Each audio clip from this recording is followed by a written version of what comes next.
Hello everyone, welcome to back my YouTube channel. So friends, आज हम लोग देवघर ज़िले के विषय में कवर करने जा रहे हैं। जिला सीरीज जो चल रहा है झारखंड का, उसके अंतर्गत देवघर ज़िला को हम लोग देखेंगे। तो इस प्रकार उसका मैप हुआ देवघर ज़िला। और इस जो ज़िला है इसका गठन 1 जून 1983 को हुआ था। 1 जून 1983। अगर प्रमंडल की बात की जाए तो ये संथाल परगना प्रमंडल में पड़ता है। संथाल परगना प्रमंडल पड़ता है। ऐसे झारखंड में 5 प्रमंडल है, उसमें संथाल परगना प्रमंडल जो है झारखंड के पश्चिमी भाग में है, उत्तरी पश्चिमी भाग में है। और ये जो संथाल परगना प्रमंडल है जनसंख्या की दृष्टि से झारखंड में दूसरा प्रमंडल है और आपका क्षेत्रफल की दृष्टि से तीसरा सबसे बड़ा प्रमंडल है। इसमें 6 ज़िले आते हैं संथाल परगना प्रमंडल में। गोड्डा, जामताड़ा, साहेबगंज, पाकुड़, देवघर, ये सारा है। और इसका हेडक्वार्टर दुमका है। तो देवघर जो है संथाल परगना प्रमंडल में पड़ता है। इसका ऐतिहासिक भविष्य को हम लोग देखते हैं, यानी हिस्ट्री को देखते हैं। तो इसमें एक ही चीज़ याद रखना है, 1201 समय भारत में गुलाम वंश का शासक था बख्तियार खिलजी। वही याद रखना है, बख्तियार खिलजी जो था वो एक बार उनको आक्रमण करना था। कहाँ पे? आसाम जाना था। तो जब भी आसाम जाना है या बंगाल जाना है तो एक तेलियागढ़ी का किला है, उस रास्ते से ही होकर के कोई भी राजा, मतलब वो प्रवेश द्वार था, तो उस समय आए थे। तो उस समय बिहार के शासक रहते हैं लक्ष्मण सेन का जो पुत्र था, उस समय इनके डर से, बख्तियार खिलजी के डर से, वो कहा कि कूच बिहार छोड़ करके कहाँ भाग के चले आए? देवघर चले आए। उस समय देवघर में उसका पीछा करते हुए बख्तियार खिलजी आते हैं और कुछ समय के लिए देवघर को अपना वो राजधानी बनाते हैं। और इतिहास की बात किया जाए तो गिद्धौर शासक का यहाँ पे शासन था। ये जो गिद्धौर शासक है बिहार के सबसे पुराना शाही परिवार है। और इसी के जो 9वें शासक थे वो 1596 में बाबा बैद्यनाथ धाम का मंदिर को उन्होंने निर्माण कराया था। ये जो पूरनमल थे राजा मानसी के काफ़ी करीबी दोस्त थे। वो अपनी जो पुत्री है उसका विवाह मानसी के छोटे भाई से करवाए थे। तो ऐतिहासिक भविष्य में इतना ही याद रखना है, बख्तियार खिलजी। अब इसकी चौहद्दी को देख लेते हैं, मतलब उत्तर में कौन सा जिला है, दक्षिण में कौन है, पूर्व पश्चिम में कौन सा है। तो उस तरह देखते हैं तो हम पाते हैं कि इस तरह है। तो यहाँ पे बिहार पड़ता है, बिहार, उसमें बांका जिला है, बांका और जमुई पड़ता है, भागलपुर का क्षेत्र आता हो। और इसके पश्चिम में दुमका है, पश्चिम में दुमका, और पूरब में गिरिडीह पड़ता है, और दक्षिण में जामताड़ा है। तो इस चौहद्दी के विषय में हमने देखा कि उसके उत्तर में बिहार है, बांका और जमुई इसमें भागलपुर जिला के अंतर्गत आता है, और पश्चिम में दुमका और पूरब में गिरिडीह और दक्षिण में जामताड़ा आता है। अब इसके प्रखंड की ओर चलते हैं। तो इसमें कुल कितने प्रखंड हैं? देवघर में 10 प्रखंड है, 10 प्रखंड हैं, उनके चित्र दिया हुआ है। तो देवघर है, मोहनपुर है, देवीपुर है, सारठ है, मधुपुर है, मार्गोमुड़ा है, फिर करौ है, सारठ है, पालोजोड़ी है, सोनारी थारी है। इतना 10 है, देख लीजिएगा। इसको हम लोग किस प्रकार भी याद कर सकते हैं। तो सबसे पहले हम लोग देवीपुर की ओर चलते हैं। देवीपुर को हम किस प्रकार याद करेंगे, देखते हैं। देवीपुर जो है वहाँ पे सबसे पहले वहाँ पे अजय नदी, वहाँ की प्रमुख जो नदी है देवघर की, अजय नदी वहाँ से प्रवेश करती है, अजय नदी। तो अजय नदी इस तरफ से आती है, वो हो गया बिहार में उसका उद्गम स्थान कहाँ पे? मुंगेर में है। उद्गम स्थान अजय नदी कहाँ से निकलती है? मुंगेर से निकलती है, यही याद रखना, मुंगेर से निकलती है।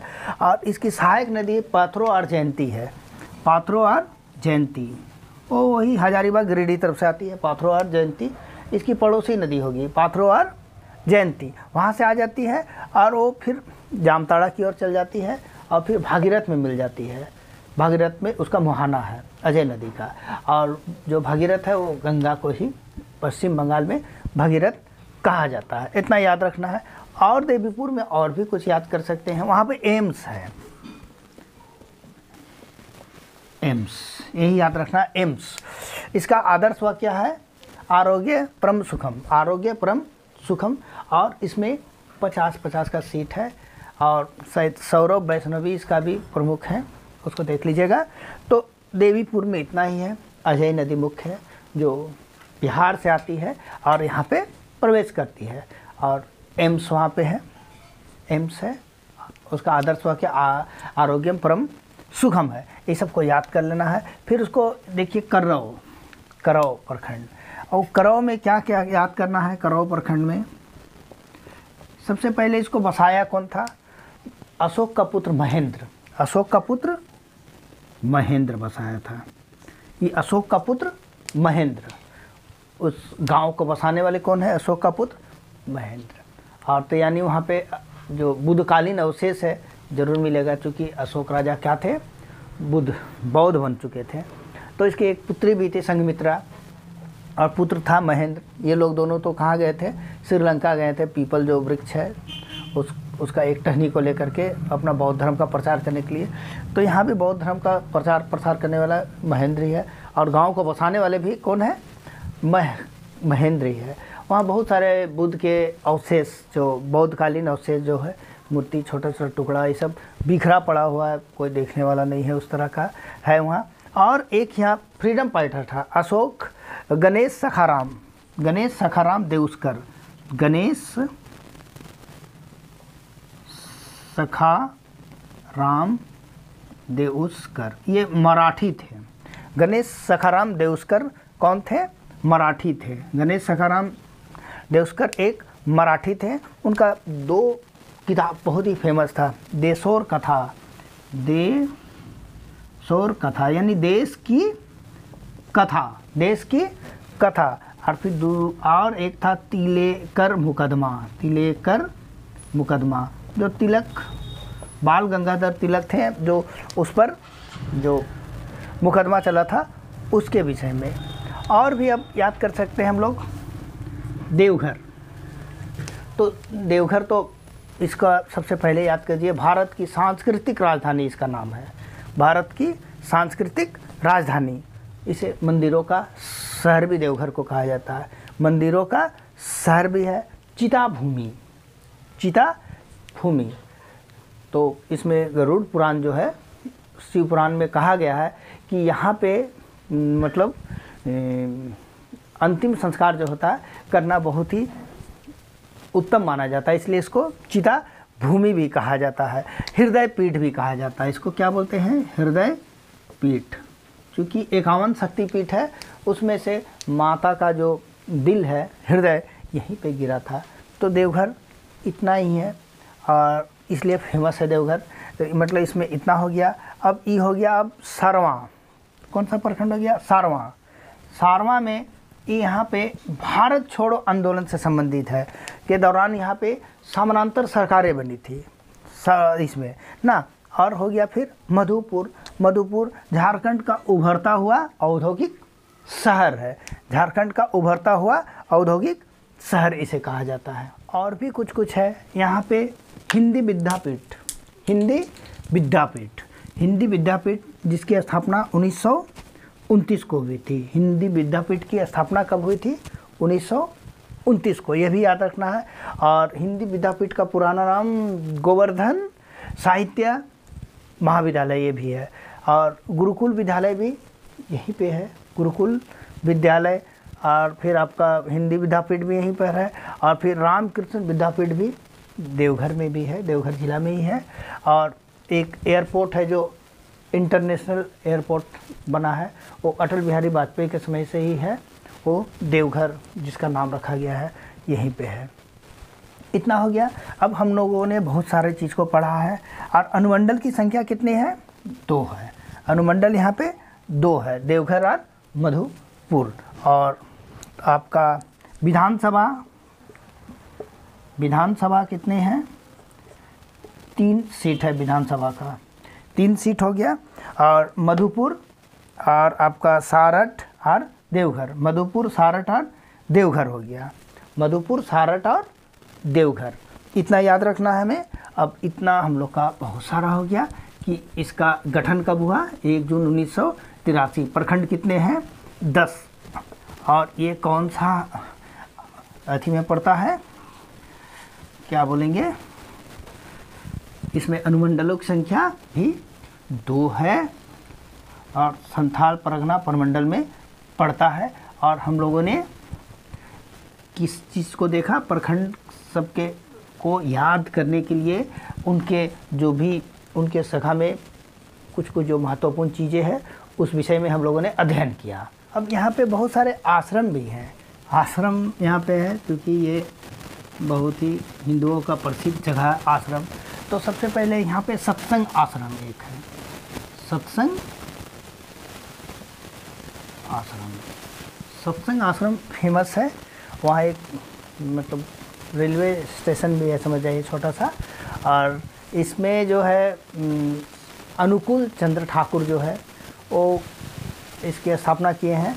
और इसके बहुत सारे जो फॉलोअर्स जिसे बोलते हैं वो कहाँ के हैं, बंगाल के फॉलोअर्स हैं।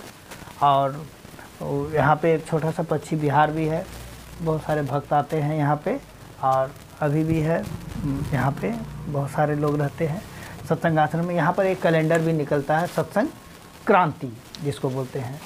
बस इतना ही है इसमें सत्संग आश्रम में। उसके बाद रिखिया आश्रम भी है, यहाँ पे एक आश्रम है रिखिया आश्रम, रिखिया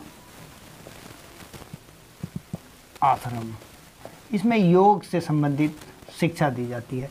ये मुंगेर का एक मुंगेर योगपुट जो है उसका एक ब्रांच है। यहाँ पर देश विदेश से बहुत सारे लोग आते हैं। और इसके जो संस्थापक थे स्वामी सत्यानंद सरस्वती, इसके संस्थापक थे स्वामी सत्यानंद सरस्वती। वर्तमान समय में इसका जो मतलब है देख रेख जो कर रहे हैं वो स्वामी निरंजनानंद, स्वामी निरंजनानंद। तो 2 आश्रम हो गया, सत्संग आश्रम और रिखिया आश्रम हो गया। फिर तीसरा बालानंद आश्रम भी है, बालानंद आश्रम भी है। और चौथा पगला बाबा आश्रम भी है देवघर में। तो ये 4 इम्पोर्टेंट है जो फेमस जो आश्रम है उसके बारे में मैंने बताया। सत्संग आश्रम, अनुकूल चंद्र ठाकुर, रिखिया आश्रम, स्वामी सत्यानंद सरस्वती उसका संस्थापक किए हैं। वर्तमान समय में उसका जो देख रेख कौन करते हैं, स्वामी निरंजनानंद। ये योग का केंद्र है, देश विदेश से विद्यार्थी लोग आकर के योग सीखते हैं। यह मुंगेर की एक शाखा है और देवघर से 9 किलोमीटर दूर है, ये भी याद रखिए। बालानंद आश्रम जो नौलखा बिल्डिंग, नौलखा जो मंदिर है वो जो बनाए हैं, युगल मंदिर जो बोलते हैं देवघर में, यहीं के एक उसके अनुयायी ने बनाए थे। और पगला बाबा आश्रम, ये इतने प्रकार के आश्रम यहाँ पे है। और बहुत सारे मंदिर हैं, बहुत सारे मंदिर भी है यहाँ पे, बहुत ही फेमस मंदिर सब है। तो उस मंदिर में सबसे पहले युगल मंदिर, इसको नौलखा मंदिर भी कहते हैं। इसका विस्तृत रूप से जानने के लिए जो झारखंड के प्रसिद्ध मंदिर है, मेरा उस वीडियो को आप देख लीजिएगा। इसको बनाने में 9 लाख रुपया लगा था। और कोलकाता तरफ की एक रानी थी, रानू चिरुशिला, उन्होंने ही इसका निर्माण कराया था। और उसमें बनाने में कितना खर्चा आया था, 9 लाख रुपया आया था। और इतना ही है उसमें। और फिर उसका और भी देख लीजिएगा। फिर त्रिकुटांचल मंदिर, ये भी बहुत ही फेमस है। और यहाँ पे तो मेरा ड्यूटी पड़ता है तो हम जाते हैं। 3 पहाड़ है, ब्रह्मा विष्णु महेश, ब्रह्मा विष्णु महेश। इसमें विष्णु पहाड़ जो है सबसे ऊंचा है, वहाँ से रोपवे है, वहाँ ऊपर जा कर के बहुत सारे जो रावण उतरा था उसका विमान उतारे थे उस बारे में है, वहाँ पे सब दिखाया गया, वो सब देख लीजिएगा। फिर तपोवन, तप किया गया था उसके विषय में तपोवन वहाँ पे है। और चौथा और भी मंदिर है, लीला मंदिर। लीला मंदिर भी वहाँ का फेमस है। पाथरोलेश्वरी मंदिर, ये मधुपुर में है। काली मंदिर है, बहुत ही फेमस है। मधुपुर का सबसे प्राचीन काली मंदिर बोलिएगा तो यही है। और इसका निर्माण कौन किए थे? दिग्विजय सिंह, राजा दिग्विजय सिंह, इसको याद रखना है। मधुपुर का प्राचीन काली मंदिर है, 6वीं शताब्दी में इसका निर्माण हुआ है ना। और भी बहुत सारे मंदिर हैं। शिव गंगा भी याद कर लीजिए, शिव गंगा ना, राजा मानसिंह ने इसका निर्माण कराया था। तालाब है वहाँ पे, राजा मानसिंह इसका। ऐसे तालाब के माध्यम से सबसे ज़्यादा सिंचाई देवघर में ही होते है, वही याद रखना है। शिव गंगा याद करें। नंदन पहाड़ भी फेमस है, नंदन पहाड़। नंदी जो भगवान शंकर का वाहन है उसका यहाँ पे मंदिर है।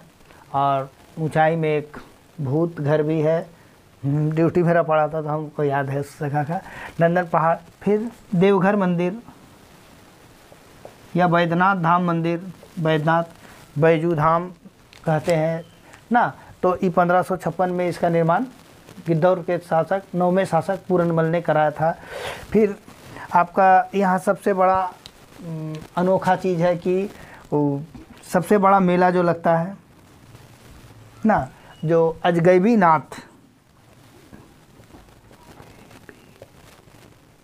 नाथ से पैदल चल करके 108 किलोमीटर बैद्यनाथ धाम मंदिर सब लोग आते हैं।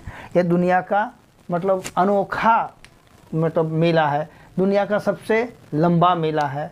ये जो मंदिर से हम लोग जो बिहार में है ना, वहाँ से सुल्तानगंज कहते हैं, वहाँ से जो उठाते हैं जल, उस मंदिर का नाम है अजगैबी नाथ। ये प्रश्न आया हुआ है, सुल्तानगंज हम लोग खोज रहे थे लेकिन अजगैबी नाथ धाम है। वहाँ से बैद्यनाथ धाम लोग 108 किलोमीटर एक ही वस्त्र भगवा रंग का पहन करके लोग आते हैं उतने दूर।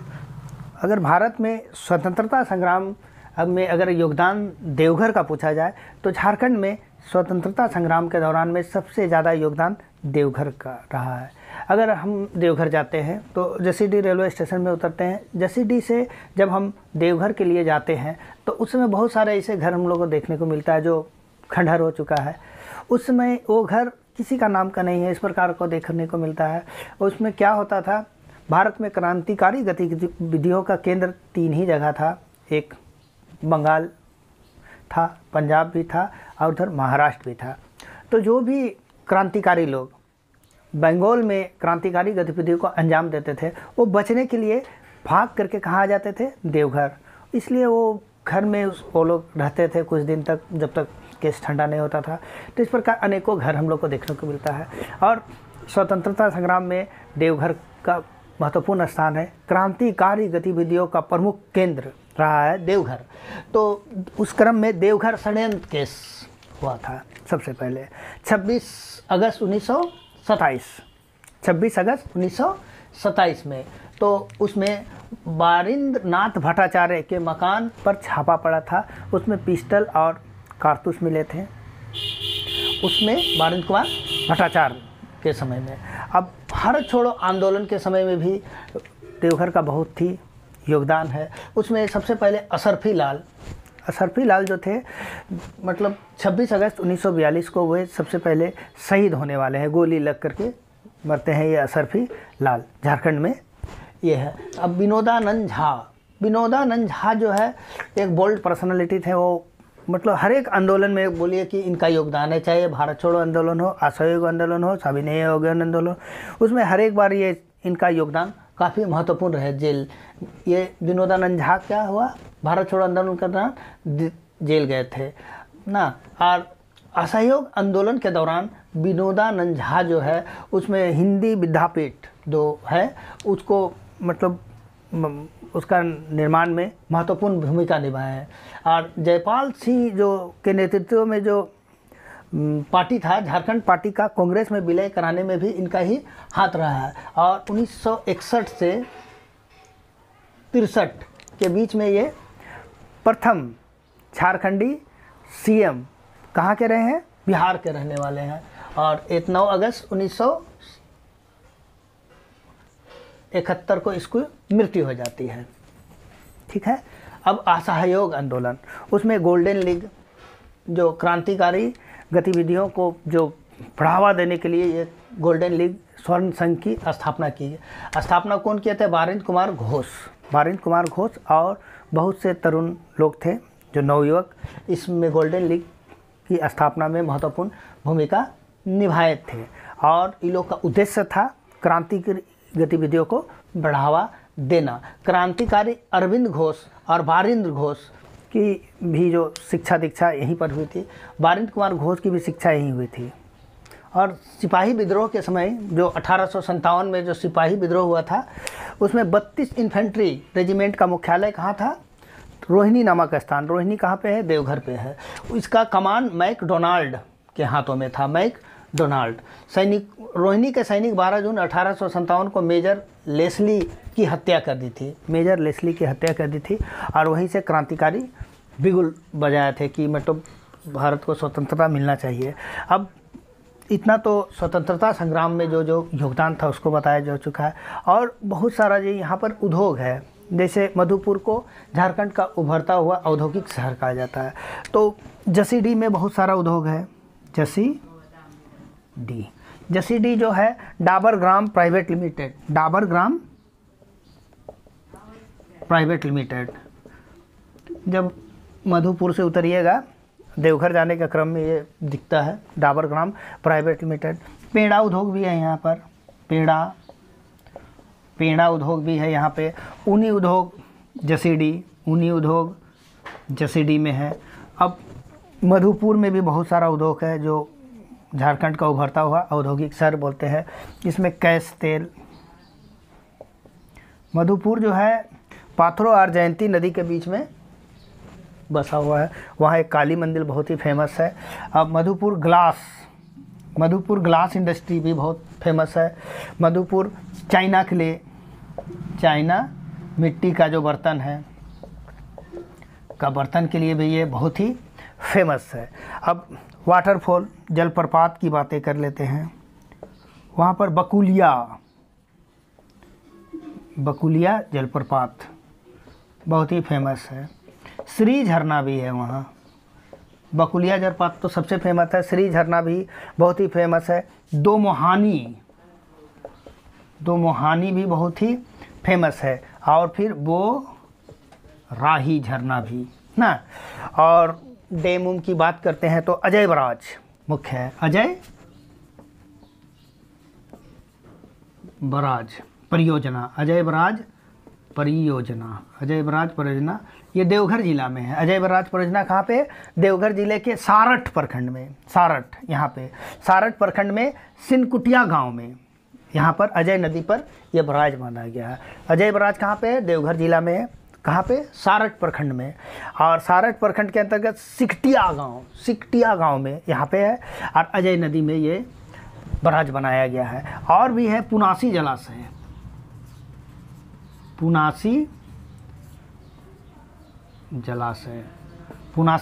जलाशय देवघर जिला में पुनासी गांव में यह बांध बांधा गया है। तो इस प्रकार आज हम लोगों ने देवघर जिला के जितने भी महत्वपूर्ण तथ्य थे आज हम लोगों ने विस्तार पूर्वक उसका अध्ययन किया। आशा है आप इससे लाभ उठाएंगे। तो इस प्रकार के वीडियो को देखने के लिए आप इस चैनल को लाइक और सब्सक्राइब करना ना भूलें। तो मिलते हैं नेक्स्ट वीडियो में इससे भी बेहतर क्लास के साथ। तब तक के लिए थैंक यू वेरी मच।